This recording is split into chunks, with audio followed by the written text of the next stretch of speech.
Welcome to Lesson 4 of Houdini Particles.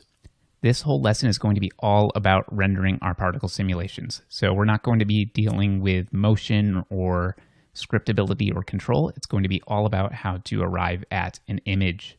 We're going to look at a bunch of different techniques for copying geometry onto particles, from using actual geometry to instanced geometry. We're going to look at how to do point rendering. We're going to build some of our own particle shaders. We're going to look at volumetric shaders. We're going to also look at sprites, both two-dimensional billboards and volumetric sprites. So there's a lot of material here, but it's going to go by pretty quickly. And I look forward to moving on with the lesson.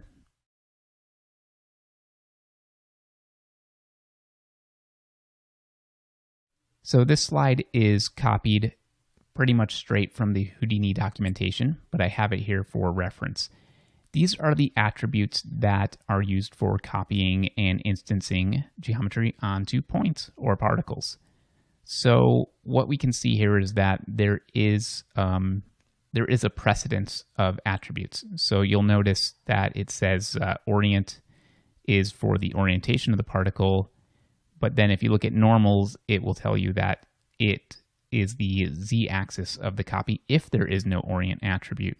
If you look at velocity, the v-vector, it's going to tell you that if there's no normals or orient, then it's going to use velocity to orient the particles. And we're going to take a look at how all of this works in a practical example. But you can see here all of the different attributes and exactly how they're used when you copy geometry onto points or particles. Here's a general rundown of the order of operations, and I'll read it as well.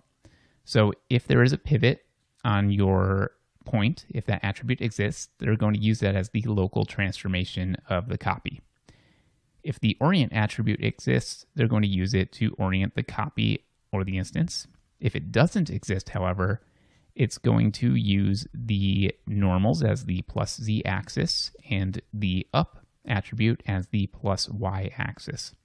Now, if there's no normals and there's no orient, it's going to use velocity to orient the particles, and I believe it just uses a positive 1 in the y-axis as your up vector. Rotation is another attribute that you can apply as a post-rotation onto all of the geometry after it's taken account your normals and velocity and your orient attribute. P-scale is going to be used to scale uniformly your geometry.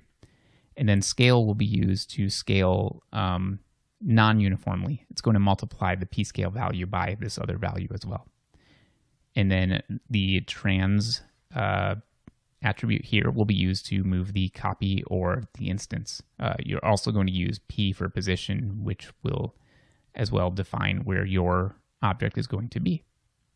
In addition to the copy attributes, there are some additional attributes that you might find on your particles that influence the way they're rendered. These are a few of them. If you have a CD attribute on your particle, that will define color, and a lot of the shaders are set by default to pick this attribute up and use it for rendering. Alpha does this as well for transparency. If you have UVs as a point attribute on your particles, that can be used as a texture coordinate lookup, just like traditional UVs are used on an object. Rest position can be used in noise function lookups, and then width can change the scale or the size or the width of the particle, as well as p-scale.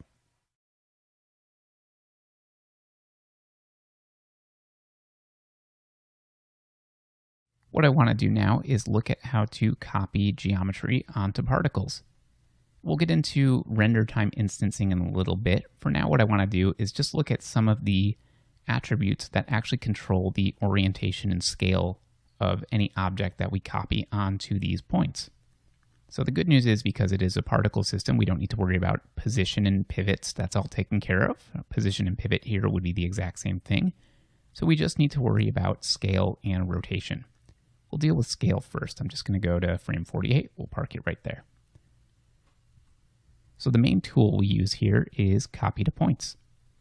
And it takes two inputs. The template points are going to go right in the right side there, and then the geometry that we're copying goes on the left side. I'm just going to use a simple box for our demonstration here. and we'll give it some point normals, or vertex normals, and then just copy here. We'll step back for one quick second and just talk about what's going on in the simulation.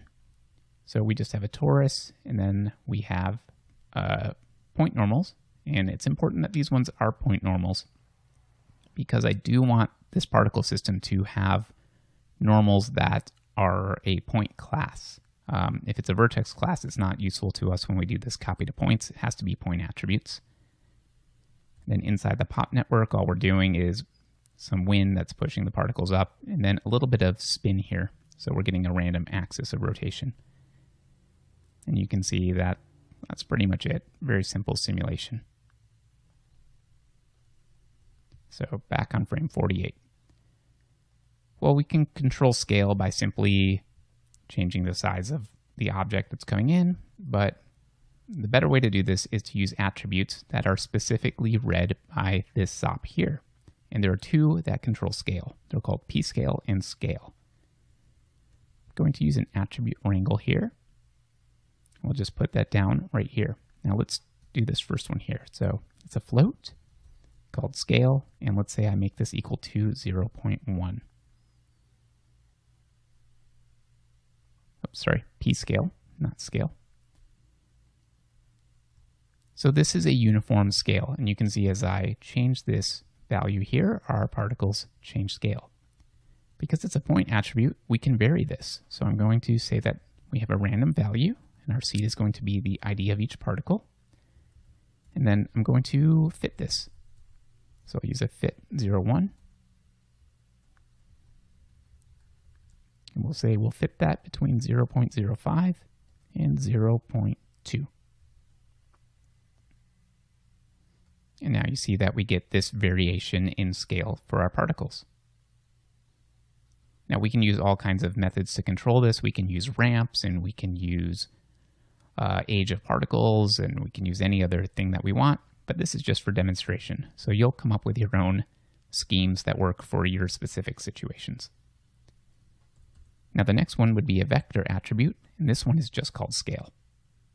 I'm going to go ahead and just make this equal to 111, which means we're scaling uniformly on each axis here.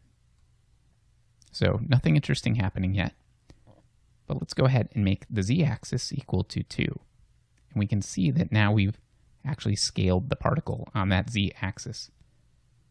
If I go back here and turn on my particle gnomon here, we can see that we have z-axis, x-axis, and y-axis. And we can see the alignment of the particles, and also that we've scaled it correctly on that axis. If I go ahead and scale on the x-axis, we can see that that works just like that.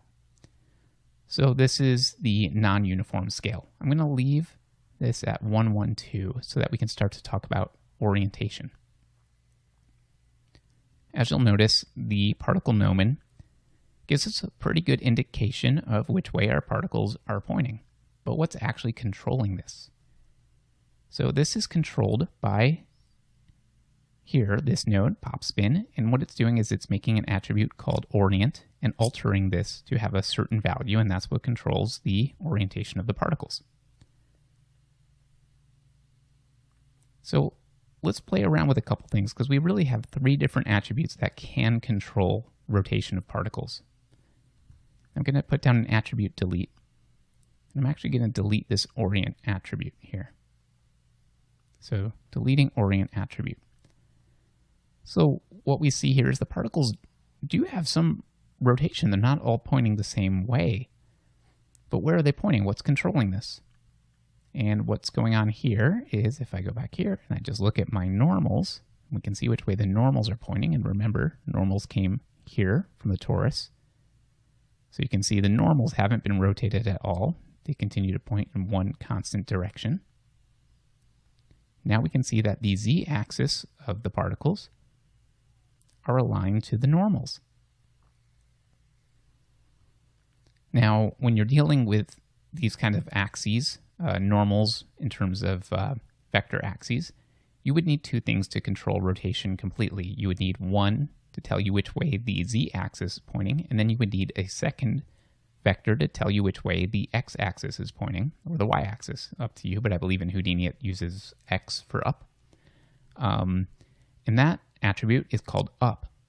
So if we wanted to change the orientation around that normal here, we would need an attribute called up, which would define how that works. I'm just going to go ahead and we'll just add something here just to demonstrate how that works. So v attribute up is equal to, why don't we say 1, 0, 0. And you've seen here now that a bunch of particles start to change their rotation. The z-axis is still pointing in the same direction, but they've rotated around that z-axis. So that's what controls that. So I'm just going to delete that. Now what happens if we don't have this normal attribute? Well, we see now that the particles still have some kind of an alignment here. But what are they aligning to? And the answer here is velocity.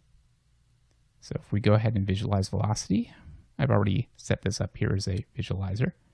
We can see which way our velocity vectors are pointing. And we can see now that the particles are actually moving along that velocity vector. And you'll notice we get popping down at the bottom because we have no velocity on the initial frame, and then we start to get some velocity, and then it becomes a little more stable here. So there's an order of precedence here, which is to say that orient is the most important orientation. Even if we have velocity, I'm just going to keep orient here. It's still not going to use the normals. It's always going to use the orient. And if I were to delete velocity, you can see that's no change.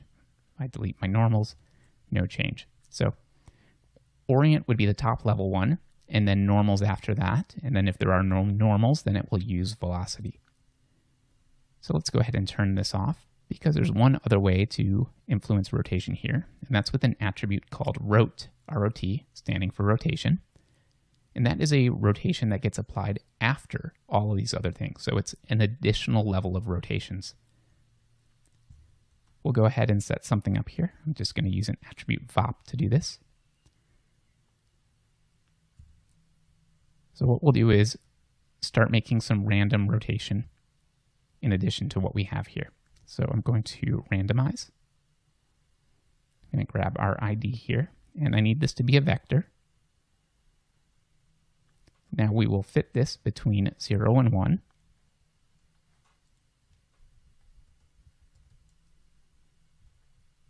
Sorry, 0 and negative 1 and 1. I apologize. So negative 1, negative 1, negative 1. This is going to give us a random axis of rotation. We're not actually rotating yet. We're just creating the axis of rotation here. And now what we need here is a quaternion. It's a special class. It's 4 vectors. And basically what it is an axis of rotation and then an angle around that axis. Basically, how much are we rotating around this axis here? So we will just plug that right into here.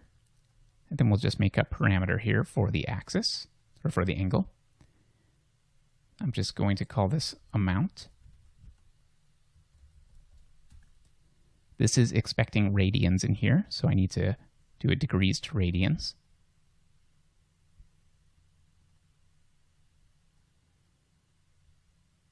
And then finally, we need to bind this out to that rotation attribute. We need 4 float vector, or 4 vector. There we go. And I need to export when it's connected.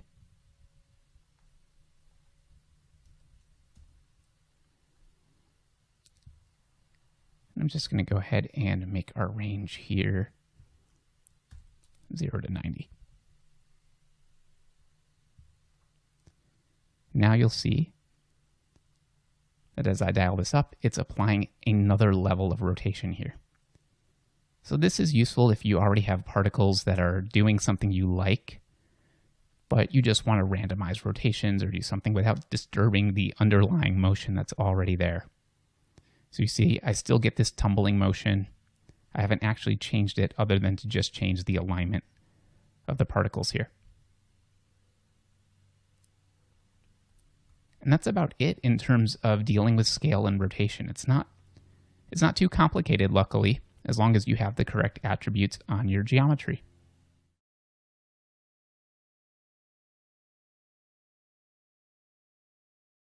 So let's look at some more complicated geometry situations here. This was pretty fast and efficient for very, very simple geometry.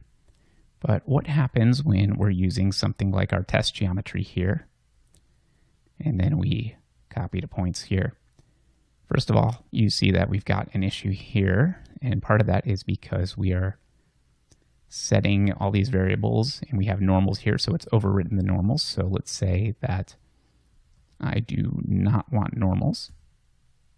Okay, but you'll see that when I middle click here, we have a lot of points here because it's copying each of these. And that's pretty inefficient, but they do have this option here called pack in instance. So each point will be represented, or each object will be represented just by a single point. And that's much, much faster. Now let's talk about another scenario. What if we had multiple objects we wanted to copy to different points, meaning each point gets a different kind of an object here?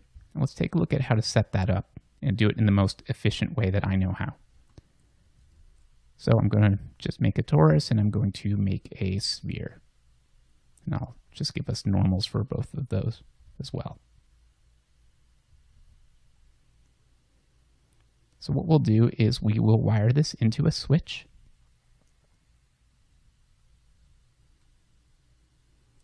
And we'll leave that just like that. So the switch input number 0 will be here, 1, and then 2. Let's go ahead and delete this test geometry here. So what we'll want to do is create an attribute that's going to control this switch, or how this is going to work here. So we'll make an attribute create. I'm just going to call this attribute create switch. Let's go ahead and name that switch. Make it an integer. And then the value is going to be random. Our ID times 3. We have 3 inputs here. 1, 2, and 3. And then I want to take the floor of that. So I want to get the lowest integer number. So that's going to give us a value between 0 or either 0, 1, or 2. We can look here and take a look at switch. There we go. And we can see 0, 1, 2. All right. So now what we'll want to do is use a for each loop here. And I'm going to wire this right here. And for the bottom, we want to change this to points. And then our piece attribute is going to be called switch.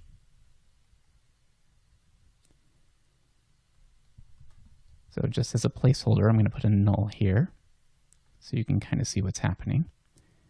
If I just highlight that, that's going to show us just the current iteration, which you can see is a subset of the main iteration here.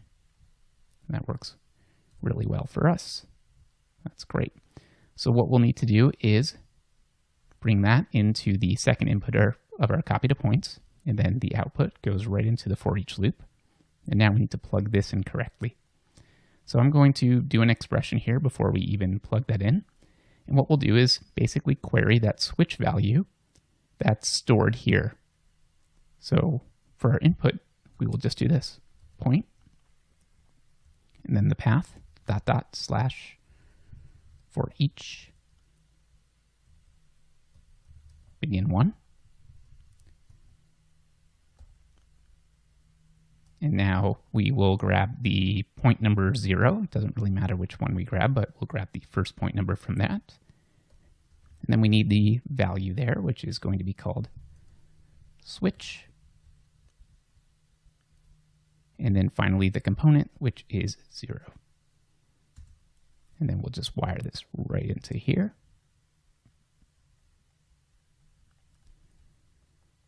Now you can see that we have a unique object stored on each of these points.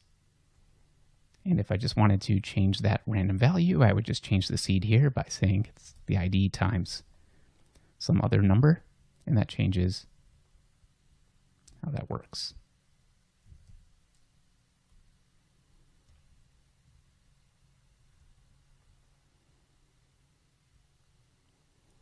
We can further confirm this just by outputting specific loops here. So I can look at a single pass, and we can see this is what pass number 0 looks like, number 1, and number 2. And then when we go to 3, there's failure.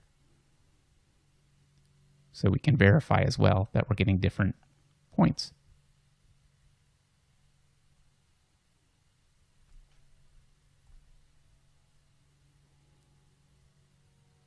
So this is the simplest way that I know to do this. There's a bunch of other ways, and you should check the Houdini help file because they have a couple different methods of doing this as well, but I don't find them quite as efficient as this one.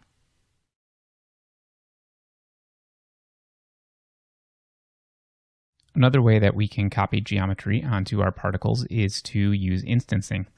So the difference between instancing and outright copying onto geometry is that in instancing, the geometry only exists at render time. There are ways to see the geometry in the viewport here in Houdini, but the actual copy process and render process is really done at render time there for geometry. So we'll take a quick look. This is the same sim we were using before, and I've just kept the switch attribute and deleted all the other stuff we had in there. What I'm going to do is just create here a subnet, and it'll give us some instances to copy here. So I'm just going to call this instances. And then why don't we make a box? And then we'll make a sphere and we'll make a torus.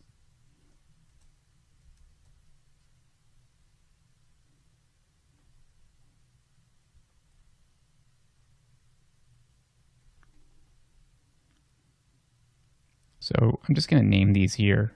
Oh, they don't like that. So why don't I do this? I'm going to call it instance 0. And the reason I'm doing it this way, instance 1, is because I'm just going to programmatically call these objects and assign them randomly based on their number here. So I'm just giving them these names like this. Okay, so these all exist in the scene, and we don't need to see them. Now what we need to do is make an attribute here called instance. So we're just going to use an attribute create.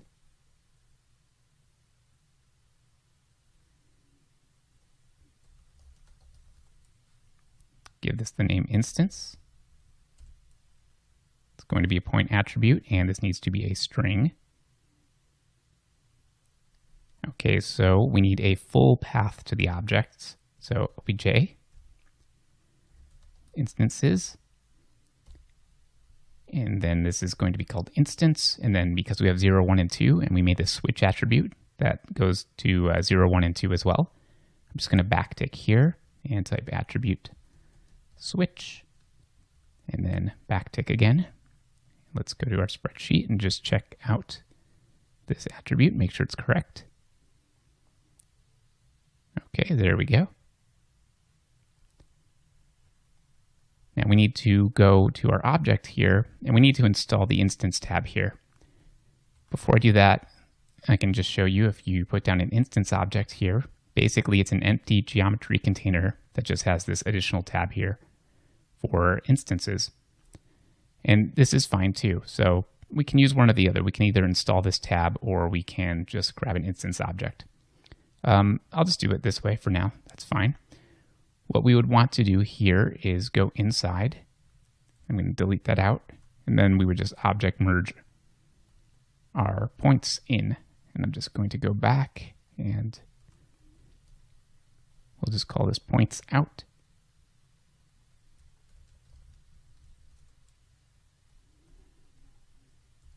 Here we go. So we want to grab in the points out. We'll bring that into this object. Just going to scrub forward a little bit. and then we have to turn point instancing on.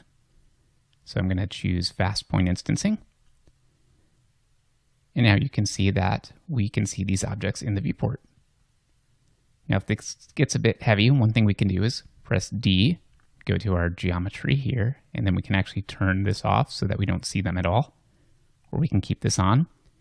And we could turn our instancing limit down to something like 0. And then the stand-in would be bounding box, so we'd only see bounding boxes here. You can easily just turn that off, and then we would just turn on our points if we wanted. Now when it comes to rendering, I'm just going to put a camera down here. I'm going to go to our output. I'm going to go to Mantra. I'm going to go to my objects, and I'm just going to force our instance here. And let's see if this does what we need, or if we need to have the other instances in here as well, but I think it should be fine. Giving it a second for the render to launch, and there we go. So now these show up at render time.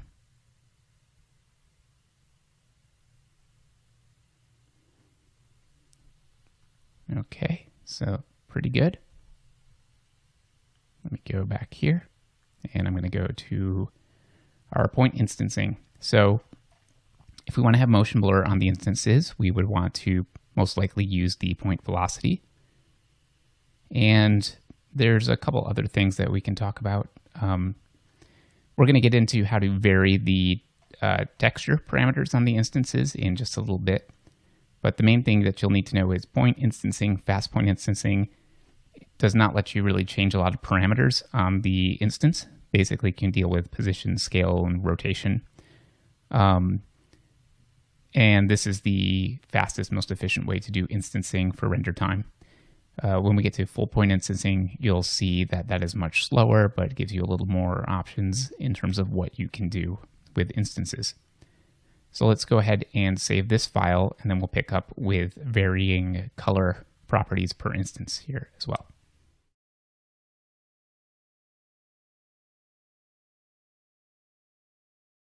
So let's assign some random colors in here. I'm going into our initial sim, and I'm just going to put down a color.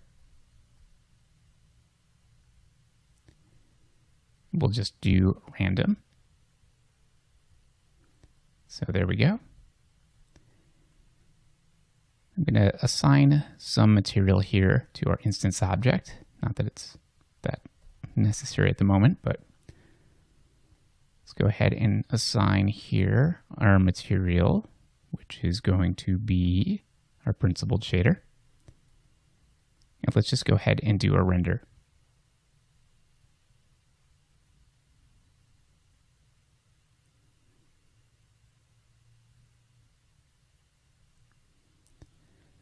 So you'll notice we did get the material properties, but we haven't inherited color at all.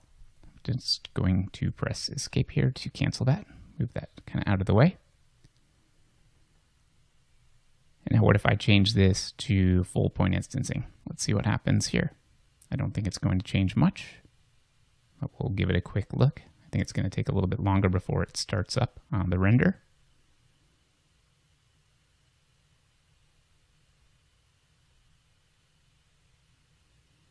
So same thing here. All right, I'm canceling that. So how do we get our instance to get the color values from here? Well, one thing we could do would be to do it like this, which is to not assign the material up here. And I'm going to keep this on fast point instancing, but rather to assign materials down here like this. And then I want to change this to point attributes because we're going to do a material override here. So I'm going to go to the material, and we're going to grab the principled shader here. Now we will use a local override. I'm going to click that. And then I want to choose as well that we're going to use local variables here. So we have to choose the parameter that we're going to change here. And for that, we want to change our base color. So this gives us this color values here. So let's change this to @cd.x, @cd.y, and then @cd.z. And we'll do a render. This might need to be RGB, but let's give it a shot and see what happens here. So I'm just going to click and initiate a render. Let's see what happens. Oh, there we go.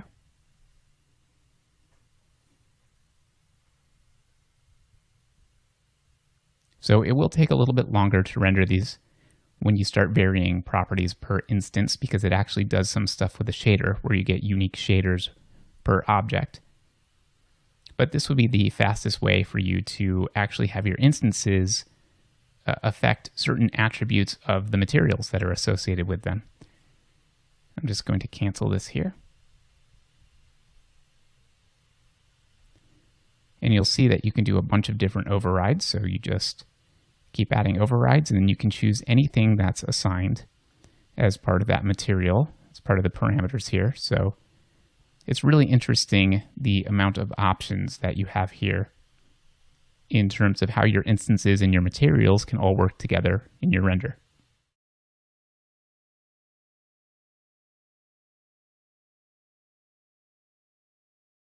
Now we're going to look at texture inheritance for particles. So a lot of times you'll want particles to pick up color and stuff from the objects that are emitting them. And there's a couple things that make this a little bit easier and more flexible. I'm going to just start with a grid here. So number one is you're going to have some texture assigned to your object here. And we're going to just make a UV texture here. And because our grid is pointing down on the y-axis, we'll just use y-axis projection type. UVs should be point UVs. Okay, so a couple things. Number one, let's just put down a pop network here. We'll leave that just like that. I'm going to make it pretty dense. I'm going to go here. We'll just make it 10 times more dense. Actually, maybe even more than that, something like that there. And why don't we give it a little bit of a pop force just to kind of put some motion in here.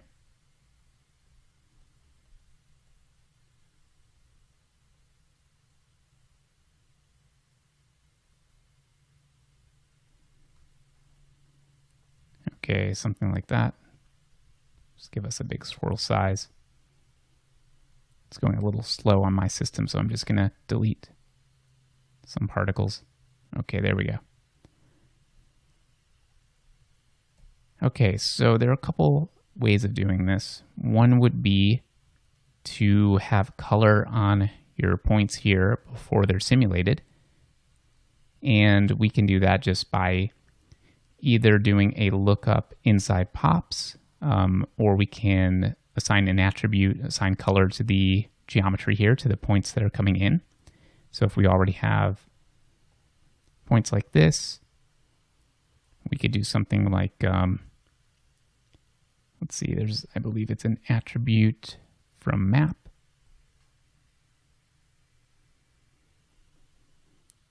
And I'll just grab the mandrel that's in here. So let me go and find that.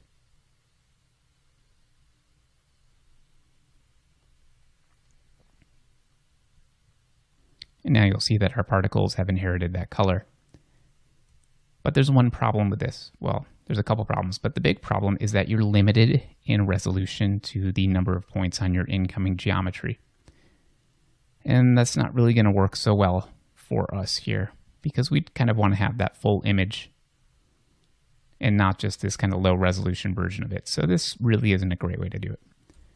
A better way to do it would be to have your UV coordinates like we do here, then have your particle network do what it needs to do. and your particles are going to inherit the UV coordinates correctly, then you can do an attribute from map after that, or a texture lookup. I'll show you how to do that in VOPs here.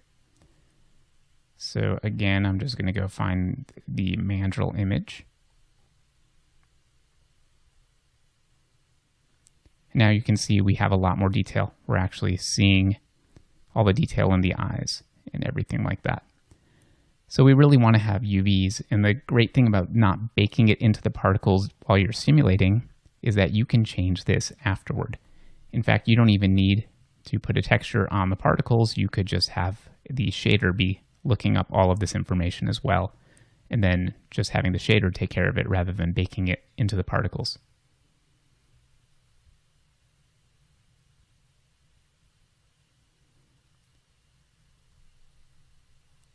So typically this is my workflow. All right, now how to do this without this attribute from map is really simple. We're just going to put down an attribute VOP.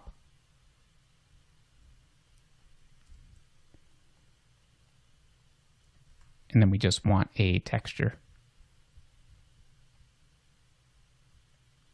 We need UVs, so we will bind in our UV coordinates, 3-float vector. UV, just UV goes right to here, and then your color goes right out into color. And this already is set with mandrel as the default.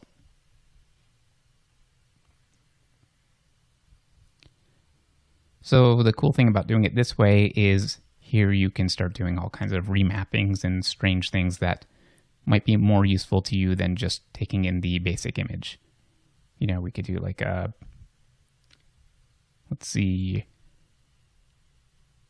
RGB to hue saturation value, right? So we can make it grayscale, like vector to float. So value would be here. So we could actually get just the luminance values from the image, and then we can do all kinds of other stuff with it, remapping values. So that's pretty much all you need to know. Just remember, much better to have UVs on your object and do it that way, because then you get the maximum resolution from your image.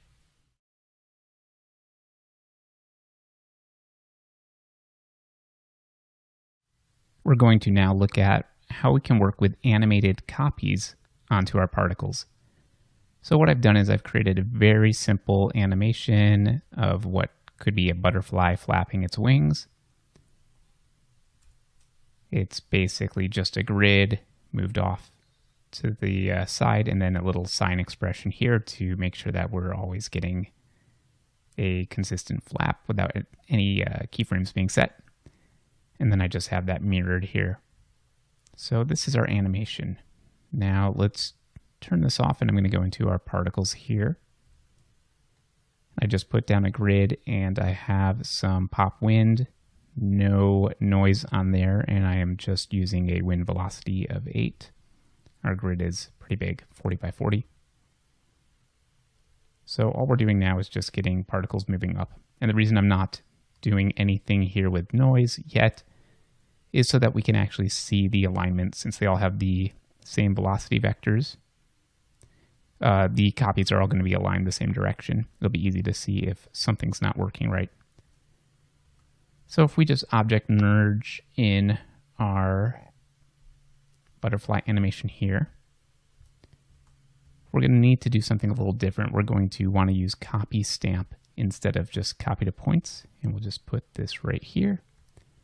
Go to copy, and then in the stamp tab, just choose pack geometry V for copying. Now you'll notice that they're all doing the exact same thing because we're just copying the same animation. So how do we get a different offset in time per each of these? We need to create an attribute to hold that offset. So I'm going to make an attribute here called offset.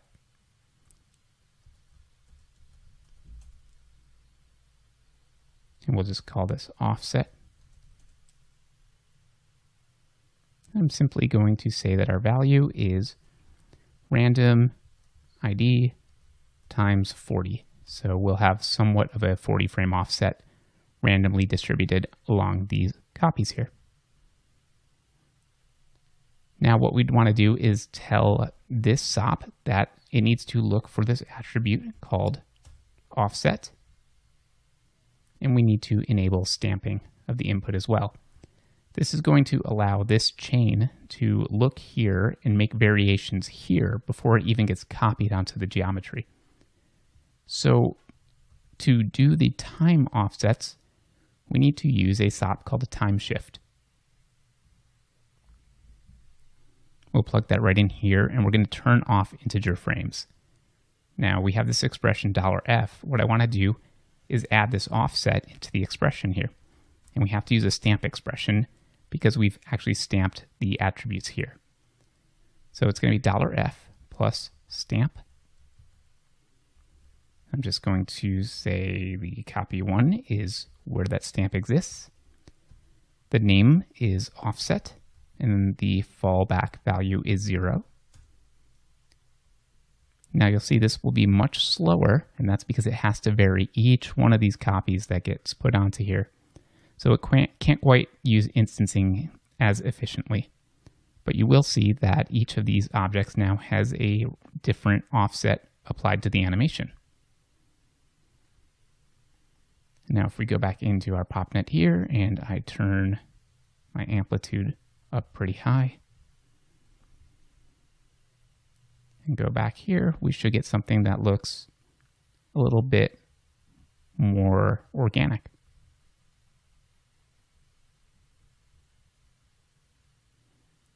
And you can use similar strategies in terms of reading in cached animations, like image sequences, or excuse me, object sequences, BGO files, or Alembic files. There's a bunch of different ways of kind of querying that data, but you generally use the same technique if you're copying onto the geometry here. There's I believe there's an attribute, I think it's called instance path, is the attribute to actually look up a file that's written onto disk. But you can do some things as well, such as giving each point a different frame to look up as well. And maybe we'll take a look at that in just a second. So why don't we save this, and let's see if we can actually get that to work correctly here in this next few minute lesson here. We'll actually write this animation out to disk for like 120 frames, and then see if we can actually get instances to read that correctly as well.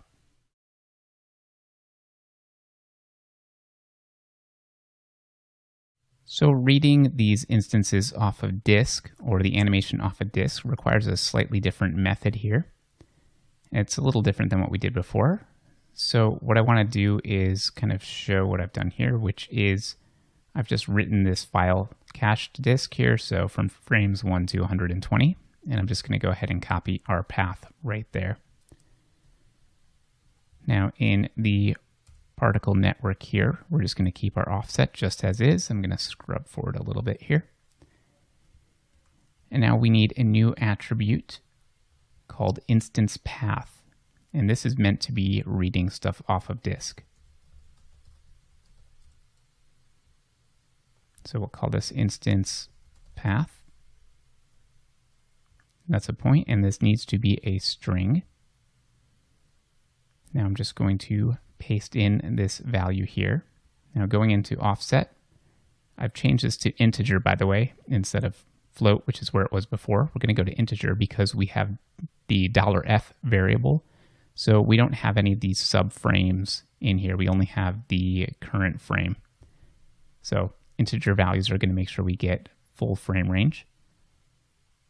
And now for our instance path, what we're going to do is we're going to backtick the $f here, and we're going to add our offset to that. So we're not going to see anything happen right away, but we are going to put down an instance SOP right underneath here and just connect that. And you notice it's looking for our value called instance path. And now we're reading that right off of disk here. And this is actually much, much faster than the other way we were looking at. So pretty cool. And then of course you can change the viewport representation of the instances as well. You can as well just display that and then render that. There's a bunch of different ways that you can make this kind of faster to look at. And then just to confirm that this actually does render out correctly, let's just put down a mantra ROP and a camera. I'm just going to launch a render.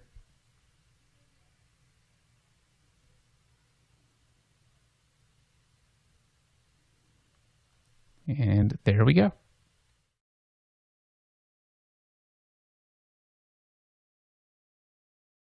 Okay, we're going to look at our last scenario about animated objects here. So let's say that we had an animated object. So this is this sphere here that I've already animated. I have it kind of jumping up and bouncing around, and then it hangs and then disappears here. So what if we wanted to stretch or compress this animation based on the lifespan of our particle? So we wanted to actually fit this entire animation from frame 1 to 60 into the life of the particle. That means that each particle could have a different lifespan, and this animation would play either faster or slower. Well, here's how we would do that. So I already have a simple animation set up here, and what I've done to make this really clear, let me just change my background here so everything's easy to see. So I'm only emitting on the first frame, and then I've turned off my birth time jittering, so they all start with the exact same age. What I've done is I've changed the life expectancy. So the life expectancy is, why don't we just say it is 2.5, because I think we're going to 60 frames. And then our life variance, why don't we say is, give it a pretty big variance, life variance of 2. Okay, so what we're going to do first is merge in our animated object. I'm just going to grab this sphere, click accept, and then I need to make sure that that is merged into this object so that its transformations are taken into consideration. And now we'll want to use this copy stamp setup here. So we're just going to copy just like that. And I'm just going to park it on frame 12. Now we'll go to stamps, choose stamp inputs. I'm going to pack before copying. And now we need to have some attribute that's going to control the frame here. So I'm just going to call this attribute F. We will put down a time shift so that we can actually vary the time. We'll turn off integer frames. And here what we'll do is just immediately grab our stamped value here. So we will stamp our copy 1, and then we're going to look for that stamp called F, and then 0 as our backup. So we have nothing going on here, so it's going to go to frame 0.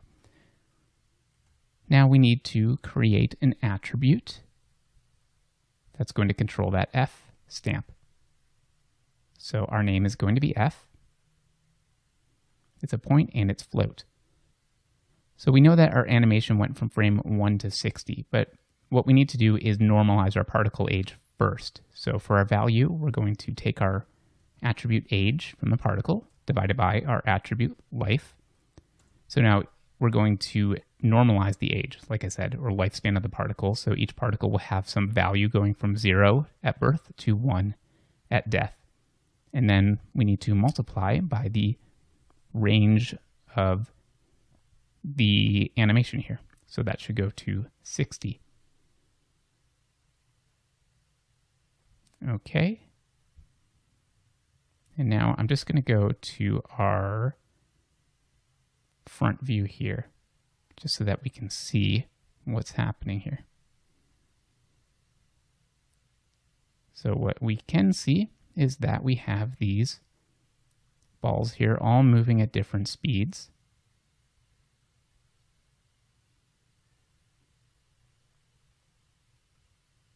Let's just go ahead and take a quick flip look of that.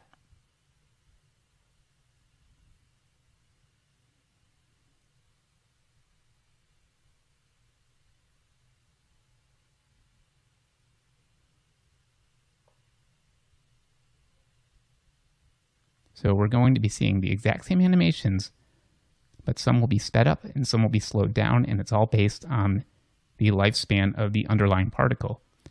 Now notice the particle itself isn't actually moving, it's just being used to trigger these animations here.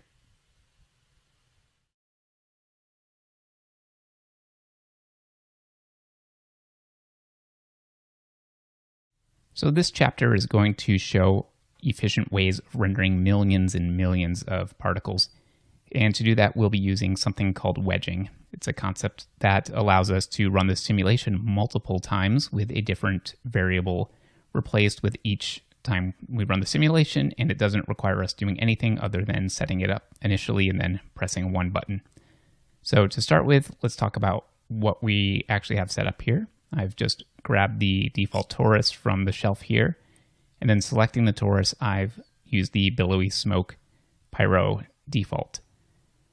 Going into the pyro network, all I've done here is just grab the top red handle here and expanded the bounding box a little bit so that we have additional room for this simulation.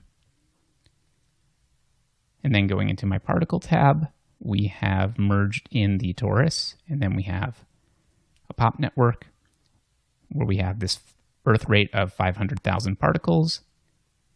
And then we are using a pop advect by volumes. That is pointing to the import pyro field. It's grabbing velocity. We're updating velocity with a velocity blend of 1. So going ahead and playing through the simulation, it's already been cached, by the way. We can see we've got a lot of particles. If I just kind of middle click here, you can see we've got 1.5 million. When you're doing these kind of simulations and you're rendering really dense particle clouds, what you're really going for is a particle per pixel. And to really see this, you sometimes need to display particles as pixels here, because if you display points, you don't really become aware that there are gaps here. But if you go to pixels, we can clearly see where the particles are missing. And it's easy to tell that we would need 20 to 40 million particles to really fill in a lot of these gaps here, or at least become viable. So what we'll want to do is run this simulation multiple times. And the reason we do that is because we would have to simulate, like I said, 40, 50 million particles, and that's going to bring your rendering time or your simulation time crazy, crazy high. It's much more efficient to render less numbers of particles, but do the render multiple times than it is to try to stuff all that stuff into memory, because it just becomes slower and slower and slower and slower every frame you progress. So let's go ahead and set up this wedging simulation here. The first thing I want to do is delete anything that I don't need, any attributes or any groups that are not necessary here. Well, groups aren't really much overhead, but we'll delete those too. So for this sim, we're going to delete everything except for velocity. If we need age, like we're going to be doing some color ramps and stuff like that based on particle age, you may want to keep age and life, or you can create an attribute that has the normalized values of age divided by life and just store that instead. I'm going to delete the vertex attributes. I'm going to delete primitive and detail attributes. And then I'm going to put down a group delete as well. And we will delete all the groups. So just middle clicking to verify here. All right, good. Now I'm just going to put a null down as a placeholder. We will call this pops out. All right, now we need to set up a renderer for this. So we will put down a ROP network. We'll go inside. So this is just a rendering network here. We need two things. We need a geometry ROP. This will actually write the geometry to disk. And then we need a wedge ROP. And then the wedge is actually what's going to control the wedging of these parameters here. So first thing, we'll just deal with we'll deal with geometry first, actually, instead of wedge. A little easier this way. So we want to change our frame range here. I'm just going to render 1 to 72. We need to tell it what SOP we're rendering. So we'll just navigate to pops out. I'm going to choose the relative path to that. And here what we'll do is we'll call this wedge test. We can keep everything else the same, but the one thing we do need to do is add a wedge variable in here. So I'm going to say wedge test dot $wedge. And this is a reserved variable, I believe. I don't think we can change this. We have to use this $wedge. It's set up to be looking specifically at this ROP here. And I think that's about all we need to do here. All right, so that's set up. Now we need to set the wedge up. So the output driver means what is actually outputting our ROP, or which ROP are we actually looking at here. So we'd be looking at this geometry ROP. So I'm just going to find that and choose relative path. And we are going to wedge a channel, and not a specific take, but actually wedging by channels. I want to turn off random samples because I don't really want to just grab a random thing. I want it to be done in order here. So turn that off. Now we need to just tell it which wedge parameter we want.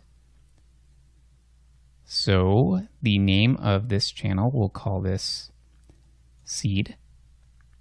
And then this could be anything. This is what it's going to store in the file. But here we actually have to have an absolute path to that seed that we're going to wedge. So I'm just going to keep this open here. I'm going to go to tree view. We are going to find our source first input. I'm just going to drag this here and choose seed there. Go back to this view here. Okay, so the range, why don't we do 5 different wedges? So that means we're going to start at 0 and go to 4, and then our number of steps is going to be 5.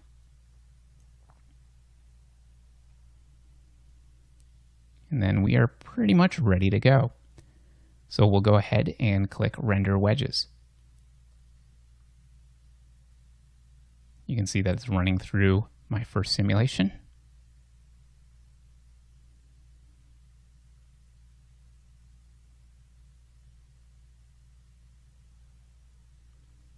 And then it's running through another simulation.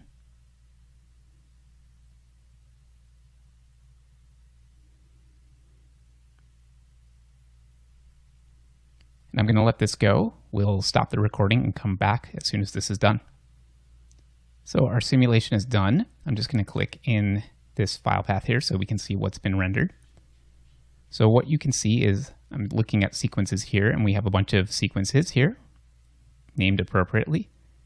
So we can see that we have that wedge variable 0, 1, 2, 3, and 4.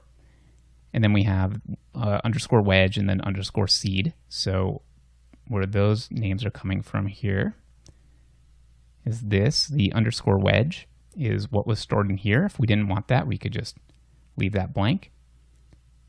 And then the name seed was what we had put right in here. So that's how it did the files. Now, how do we read this stuff back in and read it in efficiently? There's a couple different ways of doing this.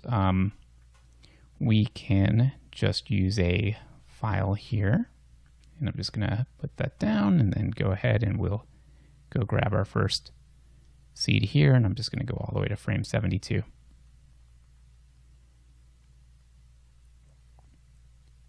So we see 1.5 million. That's exactly what we were looking at before. And then I can just go ahead and grab the second seed. Then we would merge everything together.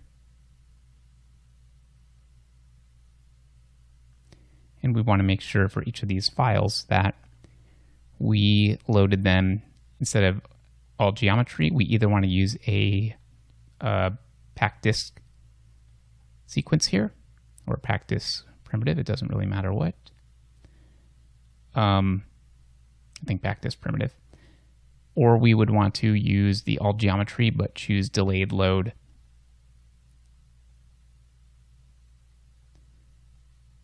And what these do, these settings are to, at least in terms of using it in the renderer, it allows the IFD files to be much smaller and generated quicker. I tend to load everything as PacDisk primitives here. I find that that actually works a lot faster. And we can see that we've got, oh, sorry, I didn't mean the sequence. There we go, path disk primitive. So you can see now that it's actually only stored as 1 point, and it's pretty quick, and we can choose to display it as a bounding box or as full geometry, kind of up to you. But it's really good. A lot of times you can just display one as full geometry, and then the rest you display as bounding boxes, so you only see one representation of what's happening, instead of seeing 50 million particles. So the other way of doing this is to use what's called a file merge. And what a file merge does is it's just a file reader. And inside they've got a for each loop, which is doing a bunch of stuff, which is basically just accumulating different files. So let's go ahead and show you how to use this. Now what we would do is just grab one, and we would replace the value here with the variable called slice. That's where that's coming from. So whatever our wedge is, we'll want to change that to this variable slice. Now we just have to tell it how many files we're bringing in. So our merge range, remember we wrote out 0 to 4. So our merge range now is 0 to 4. And then this is the steps that it's going to take. So if I middle click here, you should see now that we have the equivalent of 5 times, oh, let me find one of these guys. All geometry. So it should be 5 times 1.4, somewhere around there, 7 million particles. So we've done this all with one file. Now I'm just going to choose a packed disk primitive, and then we'll display full geometry. Well, probably bounding box is better. Oops, sorry, I meant to be over here. Change this again to packed disk primitive and then bounding box. And then the other thing we could do, I'll just delete these guys here. We can change this, just make sure that's all geometry here. That doesn't matter. And what we'll do is we will call this preview. And then this one we will call render. And then what we'll do is make this visible, and then I'm going to make this our renderable flag. So we'll only see this small low-res sim here, the 1.5 million, but then when we render it, we'll have 7 million. And we can see that's quite a lot. I'm just going to look at full geometry here. You can see the difference. Maybe there we go. So you can see the difference visually. We've filled in quite a lot, but obviously we're going to need 40, 50 million particles to really look correct. So let's go back here. And I just, again, want to change this to bounding box.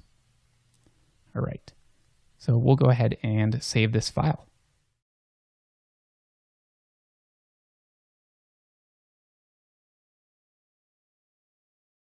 So this would be a good time to take a look at doing point rendering. And we've got a pretty dense point cloud here, so this is what we'll use for that. I'm going to just go ahead, we'll turn the torus off and turn particles on here. And we'll need to add some kind of a light in here. So I'm just going to go to our lights. I'm going to grab an area light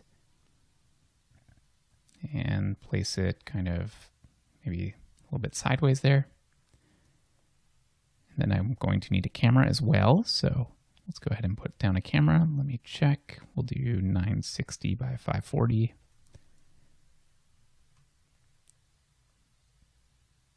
And let's see the full range there. Okay. Now we need to go to our Out tab and put down a Mantra ROP. We're just going to leave everything on default here. I do want to make sure that I have my rendering and sampling tab here, because we'll end up playing a little bit with stochastic samples, but not just yet. So let's go to our render view here, and we will just click render, let it go.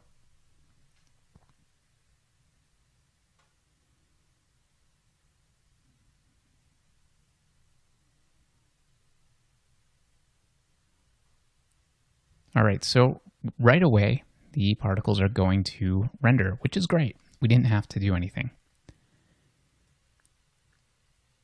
Now you may notice that the scale of the particles seems big, and you can tell that they are round spheres. One great thing about having round spheres is we do get accurate shading on them. So we do get this kind of appearance of a rounded surface. If I go into my render tab here, oh, sorry, meant to be on particles. I'm going to go to my render tab here, and I want to find geometry. These two settings are what allows us to actually be rendering the particles. So right now, because we're choosing to render unconnected points, that is allowing the particles to be rendered. If I were to change that to no point rendering, let's see, that should produce nothing. There we go. Or I could say render only points, which means don't render any other geometry that's part of this network inside there. But I'm just going to say render unconnected points, and then I'm going to need to regenerate that.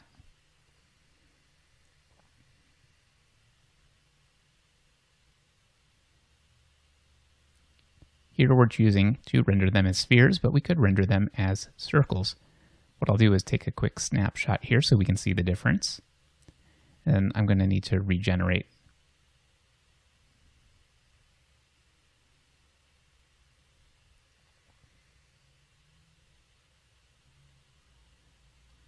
So right here you see the big difference between spheres and circles.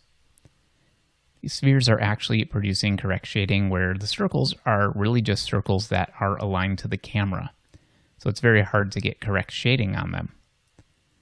Now, if we had some method of putting normals on the points, we could actually make these circles align to those normals, and then we could get that appearance of a surface.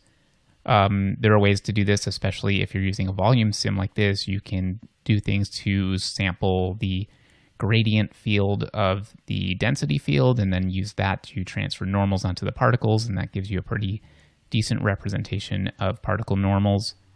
I typically find, though, that spheres work pretty well. And then, by the way, if you did use that other option, that's what this checkbox use N for point rendering is. It would actually align the circles to the point normals. So here we can choose the scale of the rendered points. This is a factor that multiplies the p-scale parameter by. So we would control the scale of the particles either by a p-scale parameter or by here or by multiplying the two together. So if I say something like 0.2, I probably need to regenerate this.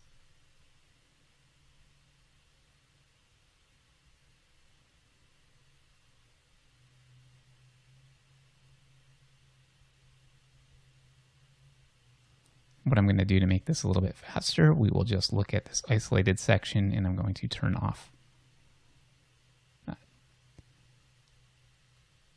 So this is getting pretty closer to us actually having a particle per pixel. Let's go ahead. We can kind of see there's a lot of gaps there. So that's fairly close. It's going to be up to us to decide how big we want these particles to be. We would need a lot more particles to render correctly. We can also take a quick look and see if we do render circles, if that looks a little cleaner. Sometimes it does.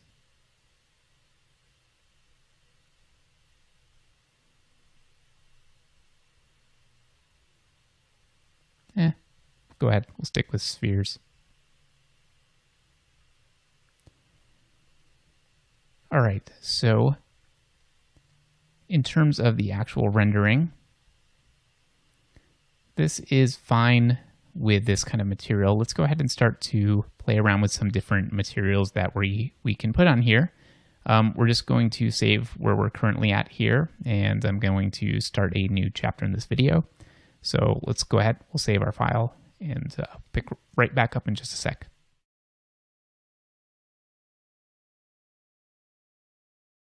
So the easiest way for us to put a material on here would be to go to the material palette, grab a principled shader, and let's see if we can assign this way. I'm not sure if it's going to grab that or not, but it should. Yeah, it did. Okay, that's great. So we'll go ahead and look at a slightly bigger version of this.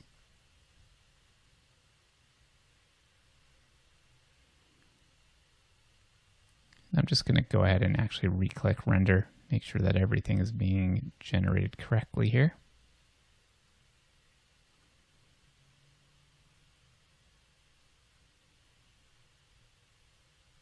Yeah, see, we weren't getting the reflection showing correctly. It just hadn't really gotten that information that we changed the material.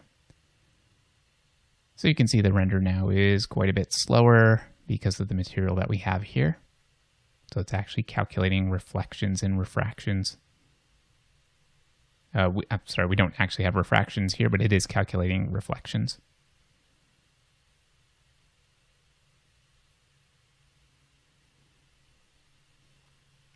All right, so we could do a few things to speed this up. I can go into my Out tab here.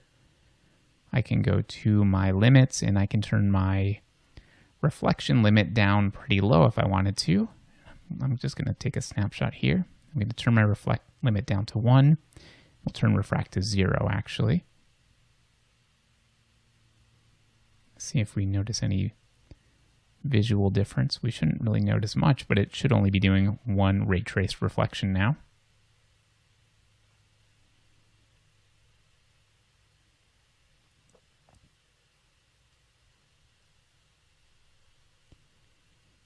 And then we could also go and adjust reflectivity this way. So if we turn it completely off, you'll notice how much faster the render is because it actually doesn't have to calculate the reflections there at all for that material. So it's kind of dependent what we want this to look like in terms of the materiality here. And this works just the same way as any other principled shader that we've used for any other material would look. Where you may want to play with is the opacity scale. So here, if I make this pretty low, I'm just going to make it 1/10 opacity. You'll notice our render actually is going to take quite a bit of time now. Anytime that we're actually tracing through opacity, it gets to be pretty slow, especially when we're using area lights here. But we're just going to go ahead and let it do what it needs to do. You can see that we're able to see a lot more detail coming through here because of the low opacity. I'm going to go ahead here and just press that button so that we can really start to see through here.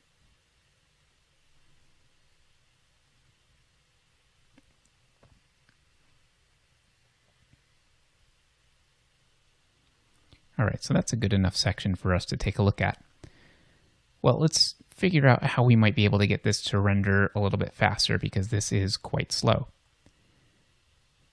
We may want to go into our Mantra tab here, and I'm going to change our rendering engine. I'm going to go to micropolygon rendering, and for here, we'll see if that goes any faster.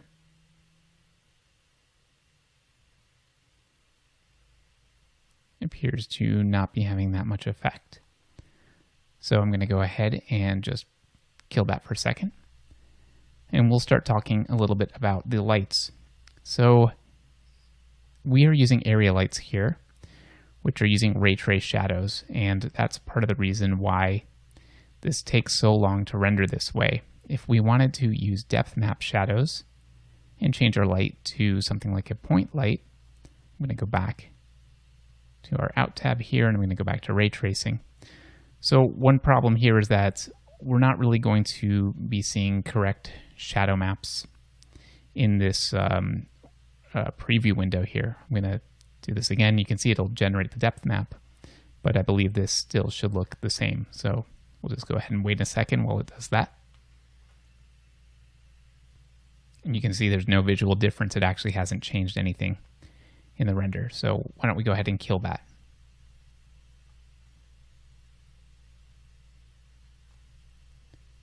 Sorry, let's go ahead and do the right thing. There we go. I'm going to go back to our scene view here, and this time I'm actually going to launch a Mantra render. I'm going to wait. Let's see if that pops up. Hasn't launched my image viewer yet, so I'm just waiting a second while this launches.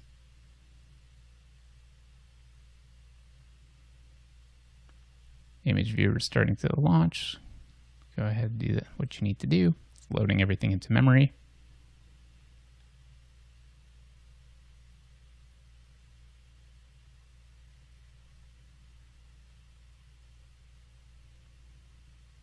Now we're doing our render, and you can see that this is rendering quite a bit faster.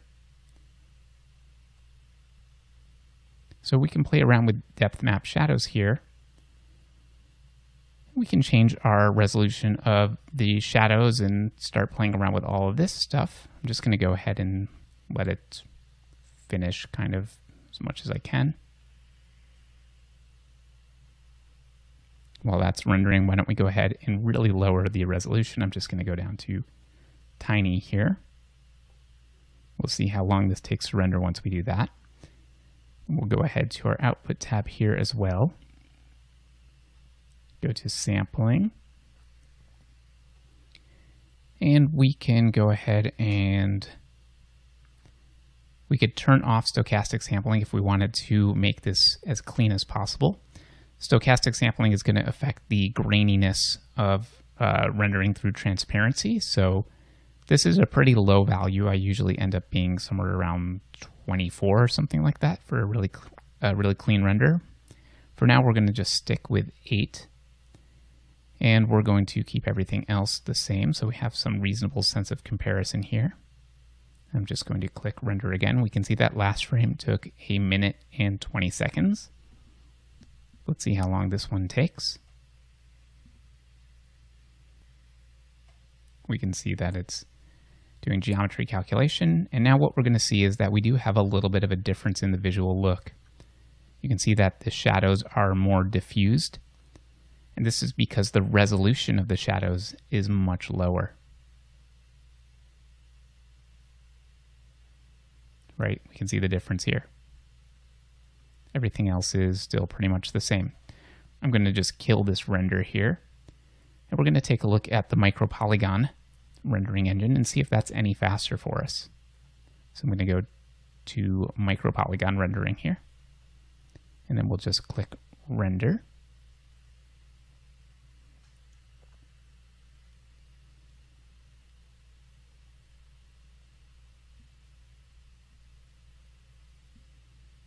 And here we go, render starting up in just a second. And here we see a very, very big difference. So you can see it in render speed. We see it in just a bunch of different things here.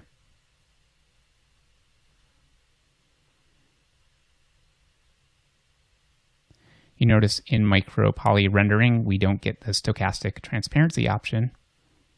We just get regular tracing through here. It doesn't do any kinds of efficiencies with transparency, but we get a really fast render. In fact, much faster than the ray tracing engine when it comes to doing these kinds of volumetric effects. So we went from 1 minute 20 with okay quality and look to something like that very quick.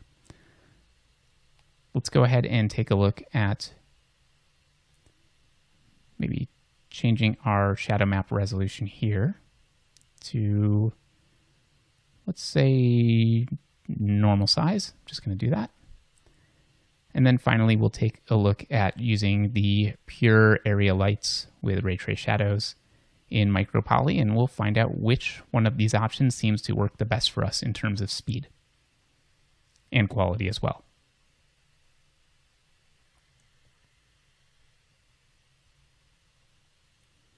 So we should be picking up a little more detail here from our shadows.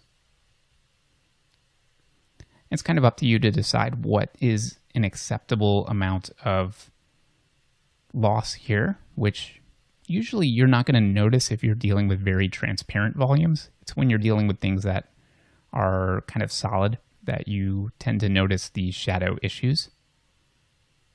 Like this would be acceptable if it was a very like a light scattering kind of a volume that you were trying to achieve. So our render time went up just a little bit. That's not too bad at all. Let's go ahead and change this now. We'll go straight to ray trace shadows. And then I'm going to change this into a grid. Now we'll see how bad this is to render.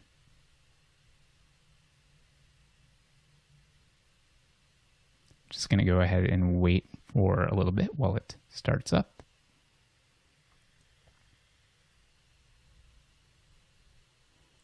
And let's see, maybe it didn't register that I just clicked the button.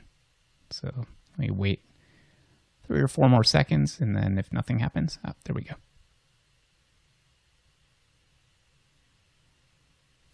And you can see now that we are back to our slow render time here, and that's because of the area shadows. Area lights with ray trace shadows. We're going to get something that looks much more accurate in terms of our lighting, but we definitely are going to have a big render hit when it comes to doing these shading calls through transparency with area shadows. It just becomes much slower, although, like I said, the visual quality is much more accurate and more realistic. So these are the rendering strategies that I usually use when it comes to this kind of stuff, or volumetric. I typically end up with the MicroPoly render engine, and I'm using point lights with shadow maps. To me, that's the fastest combination and the best balance that you can get between speed and overall look here. So you can see it's already been 1:35 and we've barely rendered anything here. So I would be more inclined, if we wanted to have area lights, to be using either ray trace or PBR engine, but you can see that MicroPoly engine is horribly inefficient for doing this kind of stuff. I think that's because it doesn't do, let me go back to our output, it doesn't actually do the stochastic sampling here. So because we're not actually using that efficiency in here at all, it's just incredibly slow. So I'm going to go ahead and kill this. And then I'm going to go back here. I want to make sure that everything is still set on MicroPoly. I believe we didn't change that. Oops, sorry, MicroPoly. I'm going to go back to our light. Let's change that back to a point light. Shadow. Let's go ahead to depth map shadows here. And then what I want to do is take a quick look at what this looks like with a very low opacity. So let's go to something like 0.02, and we'll just go ahead and render that again.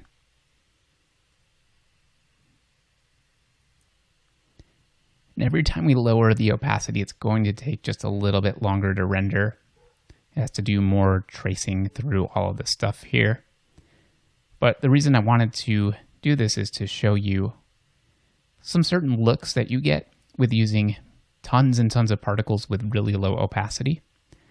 Is you get some really interesting looks because you can see through the volume and start to see all these different intricate layers of particles that are creating interesting shapes and interior motion here.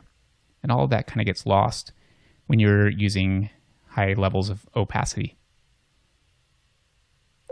So a lot of the looks that you'll see when you see these like interesting Harry Potter effects or things in video game trailers, they're rendered this way. They're rendered with millions of points and very, very low opacity. And what you have to do is keep looking and seeing if you have a good balance between the number of particles in your simulation where you're not getting gaps like this, or where you can, where you're going to have to add more. And of course, every place that you start adding more particles, you're going to need to adjust your shader so that you're rendering with less and less transparency. And sometimes you get to really low values with transparency, but you get these crazy cool, interesting looking renders here. And you can see immediately how much render time this has added. Keep in mind here that I'm on a really slow laptop as well, so typical render time should be much faster than what I'm experiencing. There you go. So you can see the difference here just in our renders.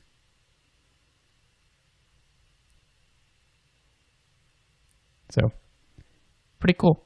What I want to do now is show you how to make a really cool additive shader, and I'm going to do that right now. So we'll just keep playing around with the same render and same sim, and we'll look at a couple of different custom shaders and things that we can do. There's another shader that I wanted to talk about, and that is the uniform volume shader, which it has some really cool stuff that's not really part of the the principled shader because this is meant to do some volumetric shading instead of just shading a surface, which is what the principled shader is. I'm going to just change our rendering engine to either ray tracing or PBR, doesn't really matter, but these tend to work a little bit better. I'm still using a point light with an area shadow here. I'm just going to go to the material palette, and we're going to place a uniform volume here. I'm going to go to my output as well and just check that my sampling here, I'm using stochastic transparency at 4x4.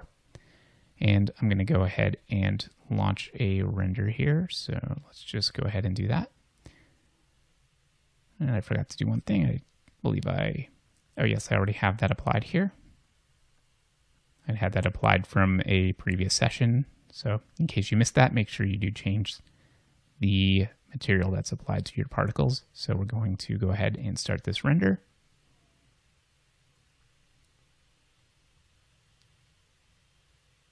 We're going to let this go. We can see already that we've got a fairly low density render here.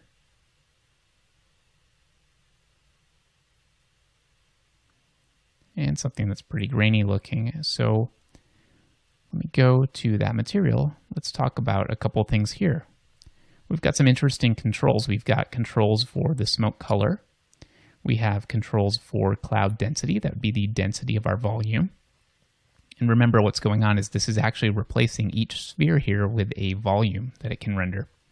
We can individually control the shadows, and then we can control the scattering phase, how light is distributed based on either light being from a direction behind the camera or coming toward the camera.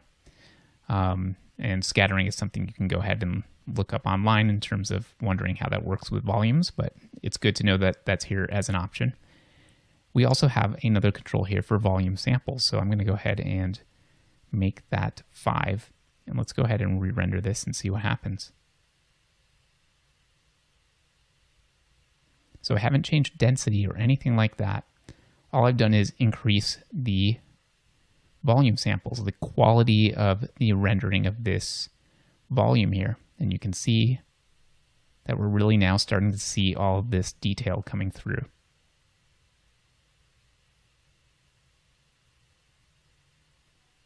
So that's pretty good. Why don't we go ahead and raise this to 10 and see where we reach our limit.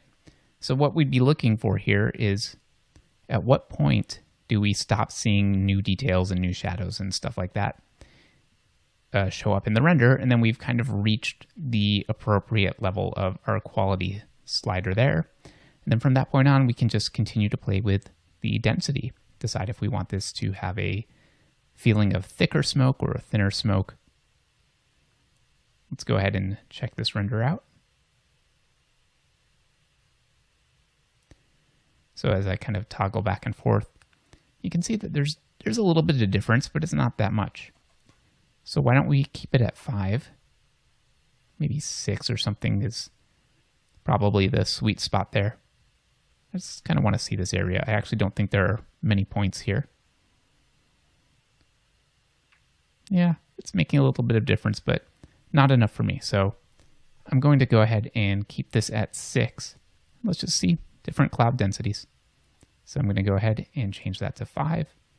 We'll go ahead and render.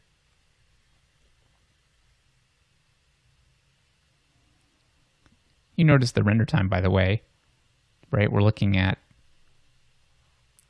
a pretty decent balance here. That was like 57 seconds or something like that for the last render. Let's just let it go ahead and do this new one here. So we're looking at higher density volume.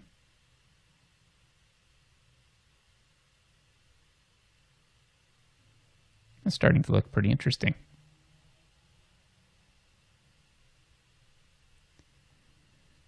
So it's a little bit of a different look than using the principled shader because we don't have surface normals here. Lighting is going to look a little bit different. This is going to look much more cloudy and smoky.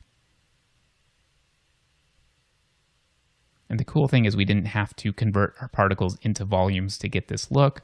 All we had to do was apply the special shader, which tells the renderer to just render these as a volume. That's pretty cool. You know, one thing that you can also do to kind of help fill in these gaps is to render with motion blur. So I'm going to go ahead to my particles here, and I'm going to go to sampling and turn on geometry velocity blur. And then I'm going to go to my output tab. And then here I would want to go into this tab here and choose allow motion blur. We'll go ahead and do a render and see if that helps cover up any of these gaps and holes.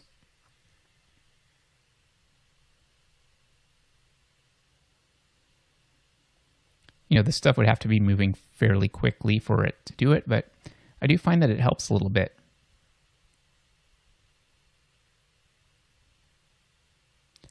The other way that you can close these gaps, and I'm not going to get into it in this video, but there are tools that you can make that kind of do this post-gap filling operation. Basically, it creates new particles at render time. It's fairly intensive to do, but there are a lot of studios that have these kinds of tools. I've written one myself for the studio that I work at, and they're not super hard to do, but they will add render time. Basically, what they do is they look at the point cloud that's around them, and they try to figure out where there are gaps, and then create new particles between the gaps. You tend to get something that looks like little lines, like connector lines drawn between points. You know, it can be an okay look if there's a lot of motion blur going on or it's hidden behind other stuff, but I tend to spot it, at least on the work that I've done. I always see it and think I really wish that I had been able to have more particles.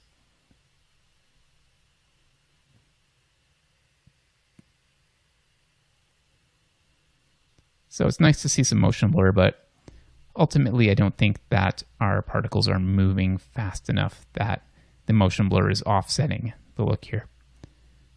But I do like the look of this shader. I think it's really interesting to play around with, especially if you're used to doing volumetric work. You can apply a lot of those same principles to particle renders. So sometimes you want a particle render that looks more like it's self-illuminated, almost like a magical flame or magical energy. And for that, we need to do something called an additive shader. It's different than just using a constant shader where the colors don't really add on top of each other. We need to do something a little bit special. If you did just want a constant shader that didn't pick up any light or do anything like that, you could just grab this constant shader here, and that would work just fine for you. What I'm going to do here is just go to our material here, and we'll create a new matte builder. We will just call this additive. I'm just going to apply it right here. And before I do anything else, I'm just going to check and make sure we're set up. I'm going to go ahead and set us to MicroPolygon here. We could use any render engine we want. I think MicroPoly will be a little bit faster for us. And I'm going to go here because we don't need any lights. I'm going to go into our objects, and let's just turn off all of our lights here. So we're going to render with no shadows or lighting or anything like that. All right. And inside of our additive shader, we have a completely empty network. And we're just going to create something very, very simple here. What we're going to do is make a parameter here, and we'll call this color. Give it the label of color. I'm going to make this a color here so that we can actually choose something. I'm going to just give that a color of white to start with. Now we're going to multiply this color by a parameter for brightness. We'll call this brightness.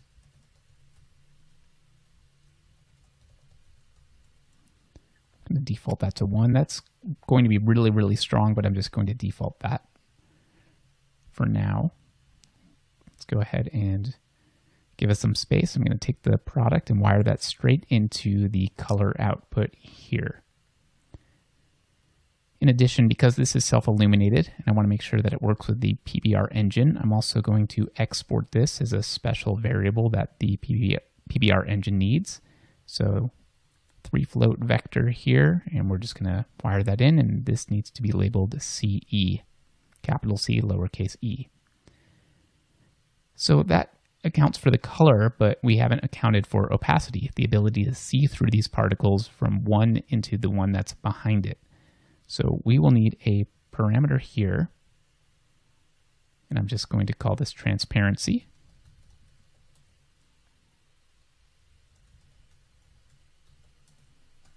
We will label this, give it a float default of something like 0. Let's say 0.1. Sure, 0.1 as a start. And it's okay that that is a float. It's going to be interpreted correctly when I wire that into opacity. So here we go, and let's just double check that this is applied. It is. So going into our render view, we see some old renders here. That's okay. I'm just going to click render. I have this turned on for the transparency. I'm just going to turn that off. And we can see we've got a pretty bright looking render. I'm going to go ahead and just dim it down a little bit, and you can see that there's actually some stuff there. So let's play around with the shader here. So brightness, because these are additive and we have a ton of particles that are stacking up against each other, each particle that stacks up adds to that value. So we're getting 1 plus 1 plus 1 plus 1 plus 1, etc. just on each pixel here. So we're going to need to bring our brightness down pretty significantly. Let's try 0.02. And you can see that now we're getting this kind of gray color. Now, if I take our transparency and bring that down as well, take a quick snapshot here, you can see that we start to see through the particles here.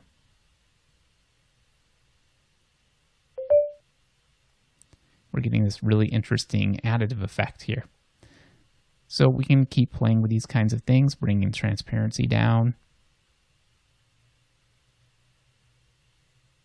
And of course, as we can see through more particles, we get more stacking up of brightness values, which means here we have to come down as well. And maybe this is a little bit too low, but we'll find out in a second. A little bit too low. Let's try 3 times that amount. What I'm trying to do is kind of find an area where we just almost get to white here. It's going to be probably near the center where we have a lot of stuff stacking up. We're not quite there yet, so let's go ahead and dial that up just a little bit more.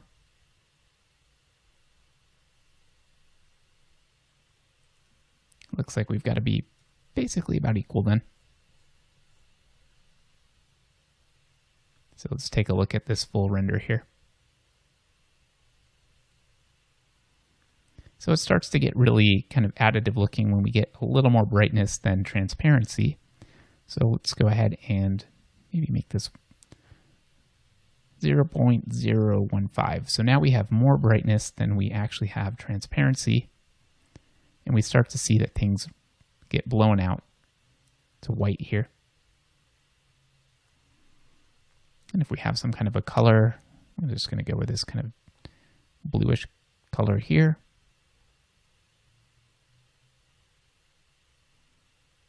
I'm going to see something that looks a little bit different.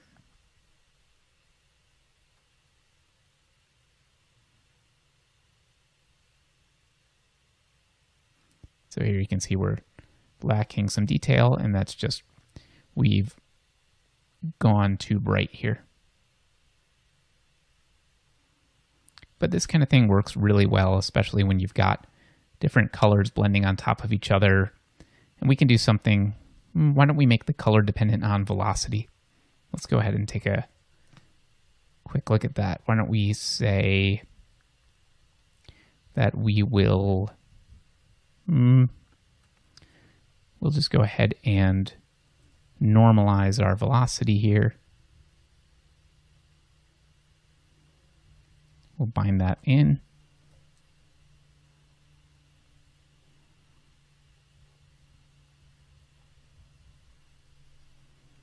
So we've normalized velocity, and I'm just going to make sure that we are fitting that from -1 And we'll just take the speed.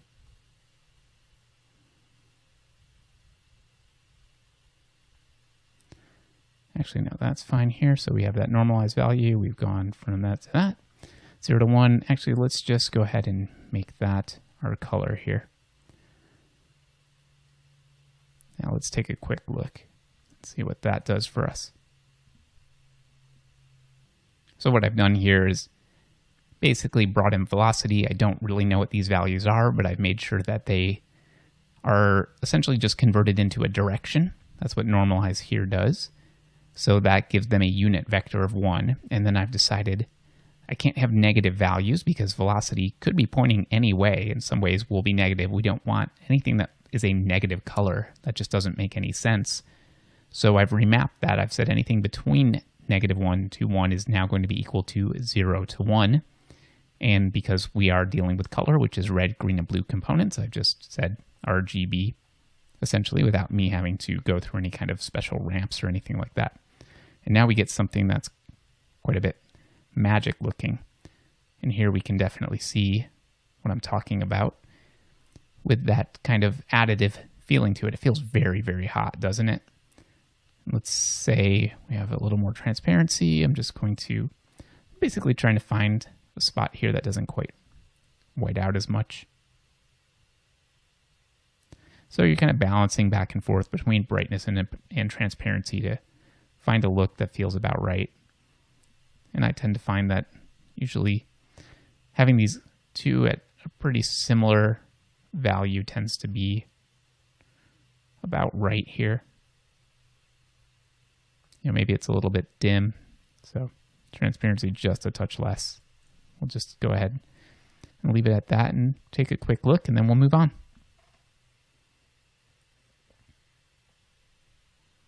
It's continuing to render.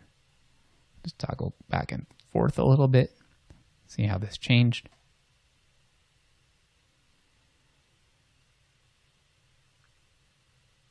But it has a totally different feel, as you notice.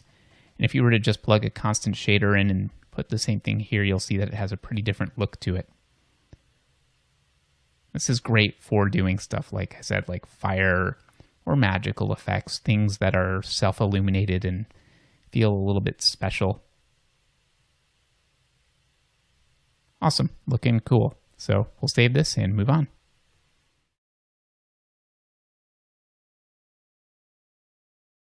We're going to look at an interesting example here, and that's how to use particles to drive geometry.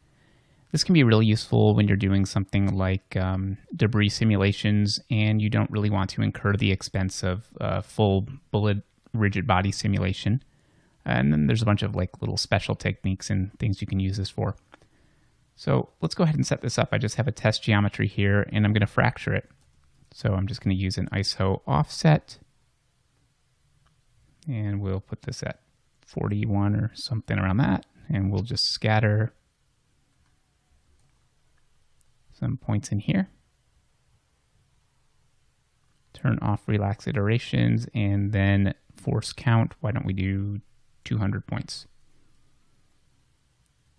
Then we'll use a Voronoi fracture and just wire that into the first input and your scattered points into the second. I'm going to turn that on. And I'm going to visualize our pieces. So we'll want each of these pieces to be represented by a single point. And for that, we will use an assemble SOP. And then we want to create packed geometry. So now we have our pivots in the centroid. And if we look at this, we can actually see our centroids here. So that's what our particle system is going to be. So I'm just going to now put down a pop network.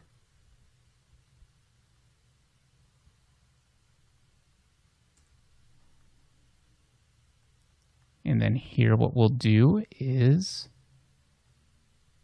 mission type, change that to all points, and then birth, we want to birth them on the first frame. I'm going to turn off the guide. We don't need to see that. And then we'll just do something like a pop wind just to give us some motion in here. And we'll just give it a pretty big swirl size and an amplitude of somewhere around there. All right, that looks like a good start. So now that we have this motion, how do we copy these points back? Well, we want to use a transform pieces. And all we'll do is wire the first input into from our original geometry, and then our template points into the second. And that will give us a good start. Now you'll notice something's off. We have this offset to all the pieces here, but we can still see the pig shape. It's just they seem to be a bit off. And the reason for that is that this expects a pivot point attribute here. So we're going to make an attribute, and we'll put it before the pop network. We will call that pivot. And you know what? I'm going to make it even easier. I'm just going to use an attribute wrangle instead, because then we can do a couple things at once here. Here we go. So we'll make a vector attribute called pivot, and then that is going to be equal to our position. Now you see everything pops right into place. Now let's go ahead and scrub through, and immediately the pieces start shifting their rotation. And what's happening is they are aligning to the velocity, because we haven't defined any normals or orientation or up vectors or any of that stuff. So the particles are following velocity. So what we'll want to do here is either define orientation or normals. And I'll use normals here. So I'm going to say vector attribute n is equal to bracket 0, 0, 1, and then close that with a colon. And now you can see that they're behaving correctly.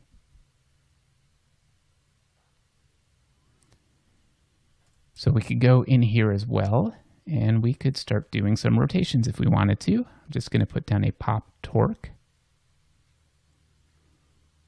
And then what we'll do is, I'm not going to go through the process of using the Vex expressions and randomizing the axes and stuff like that, but why don't we put the amount at something like 3, just so that we can test and see if this is working here.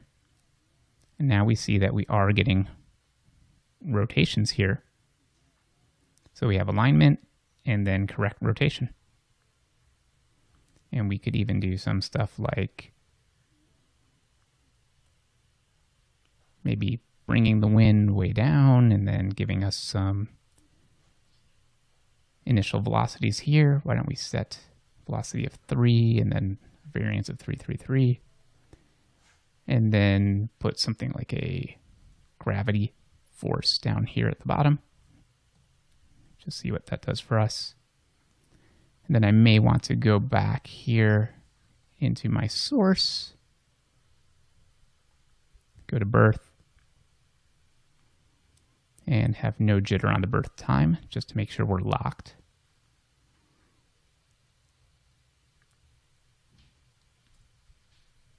Let's go ahead and bring that gravity down a bit.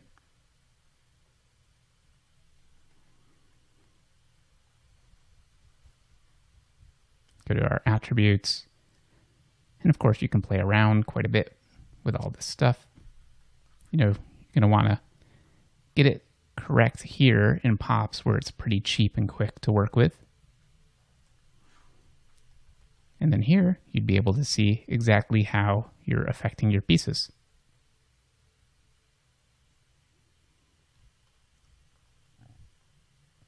So, pretty useful technique.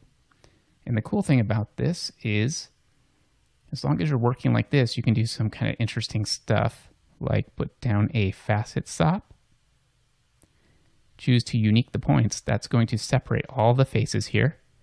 Then you would just wire this into your assemble. And now what's going to happen is you're going to have control over each one of the faces of your object, and you can simulate them exactly how you would like.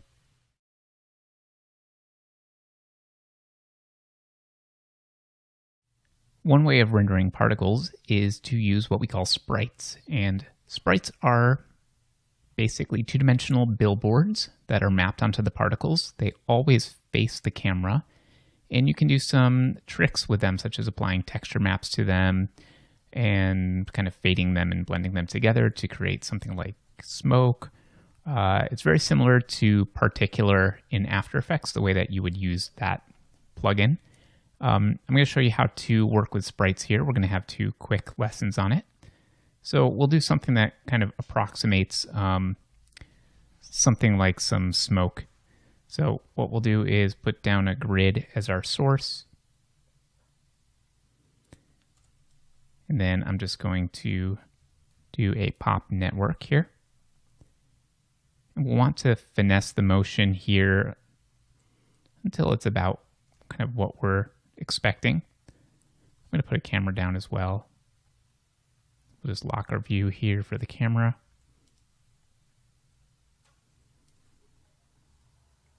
Let's turn that off. So let's say this, something like this was our view of what we wanted. Let's go ahead and give us some life expectancy here. Let's say our life expectancy is 3 and our variance is going to be something like 1.5. Now we'll start adding some forces. So I'm going to do a pop wind. And we'll give it kind of a diagonal force, a little bit of upward motion, some amplitude and swirl. And let's kind of take a look and see what we got. So a bit chaotic. Let's go ahead and bring the amplitude here down a bit. And let's bring wind velocity down as well.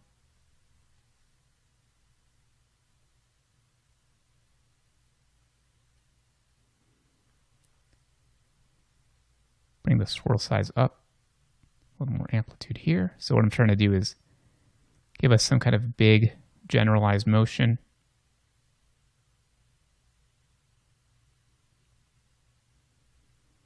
Okay, something like that seems kind of okay.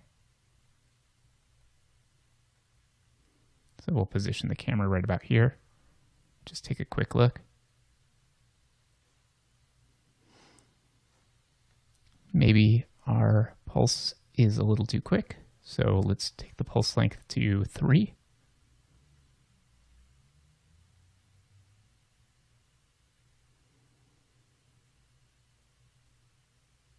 Okay, and that looks about right. So what we want to do here to use sprites is to go ahead and find our particle tool here, particle shelf. I'm going to go all the way to the right here, and we're just going to click sprite particles. And that's going to go ahead and add this little smoke puff onto here. And there's a bunch of different texture maps. You can create your own. Basically, you just need a black and white map. That's going to control the alpha here. So we can kind of see what's happening. It's a bit too big, but what we'll do is start doing our own things here. So first, let's deal with opacity. So I'm going to make some room here, and I'm just going to put down a pop color. I'm going to turn off update color. I'm going to go to our alpha. I'm going to choose update alpha and use a ramp. So our ramp is based on the normalized particle age. So let's go ahead and we will ramp up at the beginning, and then we will bring this all the way down to 0 at the end. And we will choose a monotone cubic here for both of these.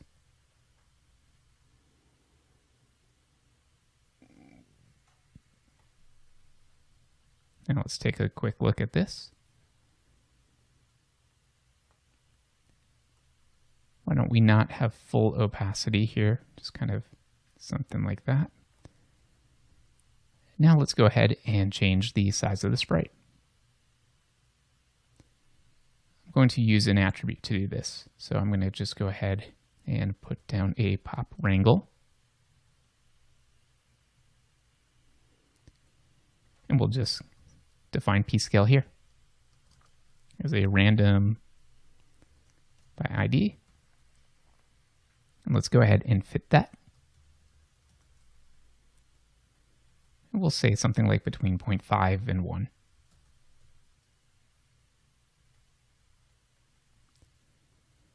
I'm going to scrub forward a little bit here. I'm going to select the pop sprite.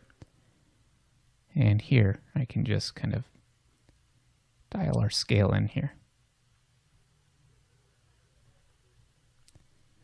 I'm going to go ahead and just increase our lifespan a little bit as well. Let's go to 4.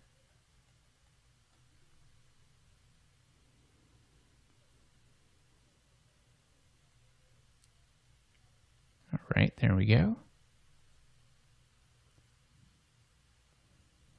So if we want to rotate these sprites, you see we have this rotation here. And this is going to look a bit funky if they're all rotating the same direction, so we will want to use a vex expression here. And that is called sprite rot. So what we want is sprite rot. And we'll just override that value here. Equals, say, fit 0, 1. Actually, let's just do random. So random at ID times 360. All right, so now we've got random rotation.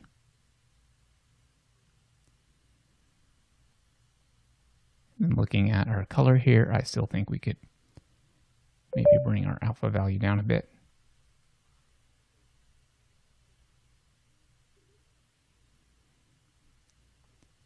Okay, so you'll notice that as I rotate the camera around, this is always facing the camera. So they're really just texture maps. That's it. It's just like Particular for After Effects, except you have a full 3D space that you can work in. Let's take a look at how we would render these. So I'm just going to zoom out a bit here. And then let's go ahead and talk really quickly about this here. So the pop sprite is pointing to the texture map. So this texture map is actually the map that's controlling the alpha here. And then the shop here, sprite fog, you're going to see is right here. And this one is, I believe, locked. Let me go up and see if there's anything here we can do that might actually be locked to us, but we can make our own sprite if we want. So there's sprite materials in here as well. So you'll see there's dust puff, sprite fog. There's a few that you can play with. All right, so I'm going to go into our output here, and I'm just going to make a tab for Mantra. I'm going to override our camera resolution. I need to go into our object here, and I actually do need to assign the material.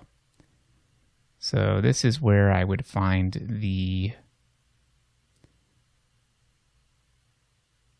sprite fog that's here, or we could replace it with our own material.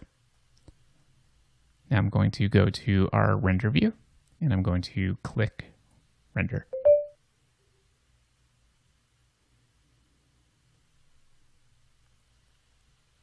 So if we look at the alpha channel, we can see that we've got transparency in there. And I'm just going to show our pre-multiplied version here. You know, these aren't going to be incredibly realistic looking, but if you are familiar with a lot of tricks that people do, people who are really good with Particular, you'll be really familiar with the types of things that you can build just using these sprite networks here. So I wanted to show you how to use something called a, let me go back to here so we can see, because you had a couple other options here. There is a sprite sheet here. And we're going to take a look at what a sprite sheet is and how we can use that so that we can have different texture maps applied to each one of our particles and then get something that looks even more unique than this. Let's look at how to use different images in sprites and look at how to use the sprite sheet. So I'm going to go into my composite view here. If you don't already have a comp in there, you can just go to your managers and put down an image network. I'm going to go in here and we're going to put down a file that's going to let us bring in a file. This is already pre-filled with the last file I brought in, which was this sprite. And what I've done is I've made 6 different sprites here. There's no alpha channel, it's just the RGB channel here, exported as a JPEG from Photoshop. So first thing I want to do is make sure that I'm filling the alpha channel with this information, and then I'm just going to have solid white here so we don't get into any pre-multiplication issues. So for that, I'm just going to put down a channel copy, and we're going to wire that right in. So here our target is going to be a new plane, and that plane is going to be our alpha. And we are going to set that to our color. Finally, we're going to do one more, and our target is going to be our color plane, and we are going to set that to white. Now, if we look at our alpha channel, we should see correct alpha channel, but we have solid white for our fill. We're going to put down a mosaic here, and this is what does the work here for us. I need to look at my alpha channel. And you can see what it's done is it's taken our images and it's lined them up in rows and columns. So what we're going to do is change images per line here. We have 6 images total. We'll do 3 and then 3. So I'm going to say 3 images per line. And then max images we'll say is 6. And that should be fine. Now we need to go ahead and write this out. So we'll use a ROP file output. We'll just plug that right in there. Oops, cancel. I need to render just the current frame, and I want to find this image. This is what I've already written, so I'm just going to overwrite this here. And it's a .rat format.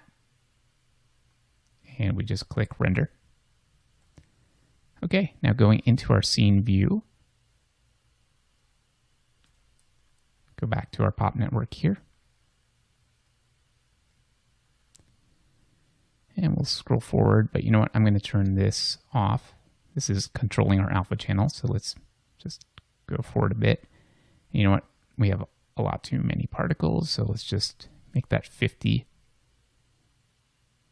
So it's easier for us to see. We'll go to pop sprite here, and now instead of this sprite map, we're going to change that to our sprite sheet. So immediately what we see is we have that entire sheet being mapped here, which isn't really what we want. We want to grab individual images. So we need to change the mode to sprite sheet. And then we need to tell it how many rows and columns there are. So there were 2 rows and 3 columns. And now you see it's going to grab the sprite index that we choose. So we have an index of 0 to 5. So now we just need to tell this here to grab a random image between 0 and 5. So let's see, what was that sprite index? So texture index is the name of that parameter. So let's go ahead and overwrite that.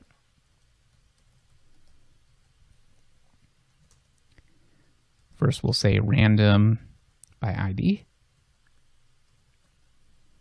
times 6. There's 6 images, and then we will get the floor of that.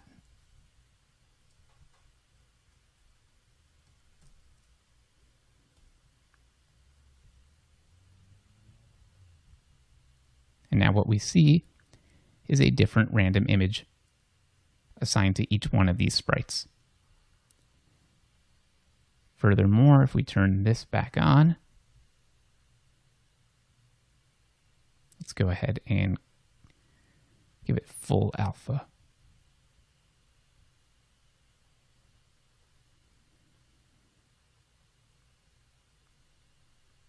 So you'll see that we can easily go ahead and grab random images. And then with the right expressions in here for Pop Sprite, we could even get this to play image sequences and do all kinds of really funky stuff. Then, of course, when we go to render it,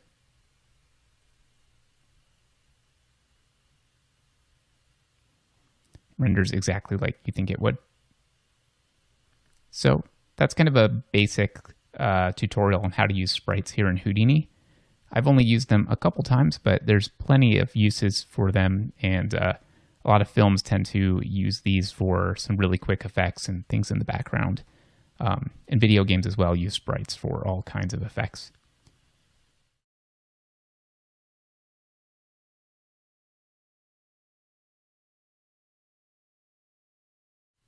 We're going to take the same simulation that we had here for our sprites. Let's take a look at how we can use volumes in here, because this is a really, really good trick for doing some efficient stuff that looks much, much better than using flat cards and stuff. And it's really efficient for volumes. So let's say we had this simulation here and we wanted to make it a little nicer looking and, not have to go through a full smoke simulation here. What I'm going to do is just make a sphere here. And I'm going to convert this into a volume. I'm going to use an ISO offset. It's going to plug right in here. Let's put our uniform sampling up at 50.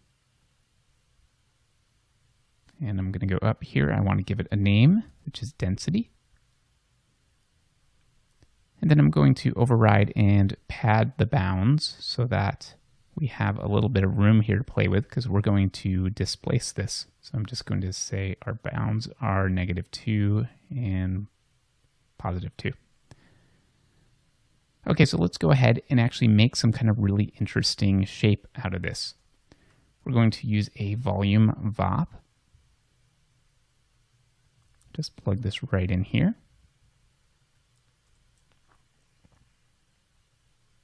Making some room.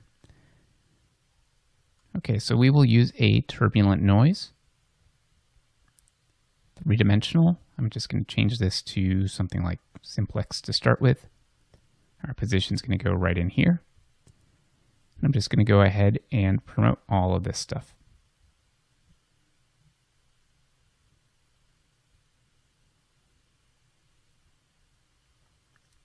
Okay, we'll multiply that by a parameter to control how much of the effect we want. So I'm just going to make a simple parameter here. We'll just call this amount.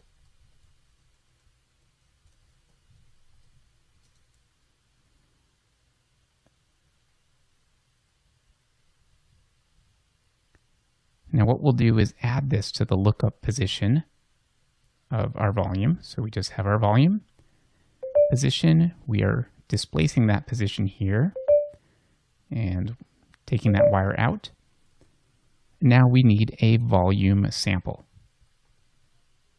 We want to change this to the first input, and then the sample position is going to be this new displaced position, and then our volume value is going to be wired straight into density.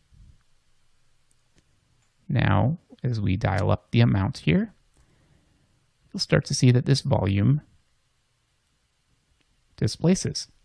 Now to see this really well, we really want to have some kind of a light in the scene. So I'm just going to go overhead here and back up. I'm just going to put an area light here.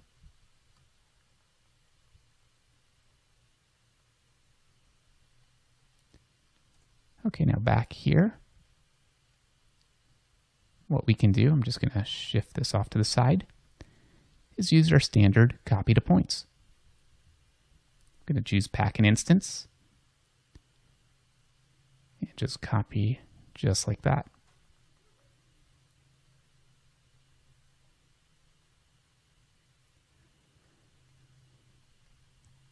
Now if we just rotate these all in some random direction, we'll get something that looks pretty unique, pretty interesting, complex, and very, very efficient, because we're basically just taking this one volume here at a very high resolution and just copying it onto all of these points with very little memory overhead. You can see 124 kilobytes of memory. And it's just because we're using this one thing, but kind of varying how it works. So why don't we go ahead and just put down an attribute. Let's do it in an attribute VOP. I'm basically just going to give us some random normals here. So we'll just randomize by ID. We'll spit out a 3D vector. We're going to fit that between -1 and +1. We're going to send that out as normals.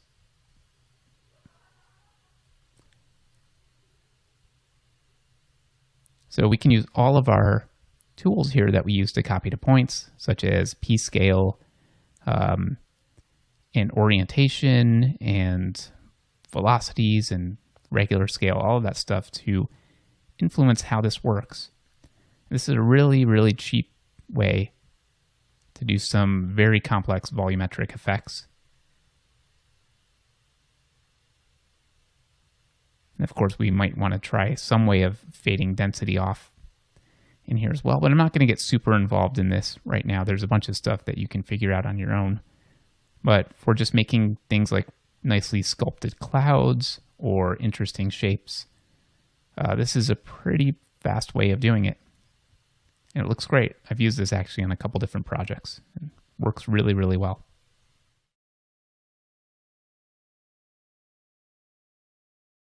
We've reached the end of this lesson. It's now time for homework. So the assignment is simple, but you can take it as far as you want to take it. The goal would be to actually get a rendered movie out of this that looks fantastic. And here's the brief: transformation. So the idea is to use all of your particle and Houdini knowledge to create a fully animated, rendered, and realized version of a shot based around this concept. So you want to be thinking about using your particles and using your knowledge and think about something transforming into something else and how that might work using a particle system. Okay, the extra credit assignment is really crazy and really fun, especially if you're interested in something like game design or automated systems and voids and that kind of stuff. So the idea would be to create a capture the flag system. You're basically making a particle system that plays a virtual game of capture the flag. You would define two teams. Each team would have a goal, and that goal would be to capture a flag that's placed on the opposite team's territory. And you can get as complicated as you want, adding obstacles, giving particles the ability to shoot and kill their enemies, and creating different kinds of logic systems to run the game. You could really go all out on this and have a lot of fun and make some really interesting particle systems. So good luck with these assignments. I look forward to seeing what you do.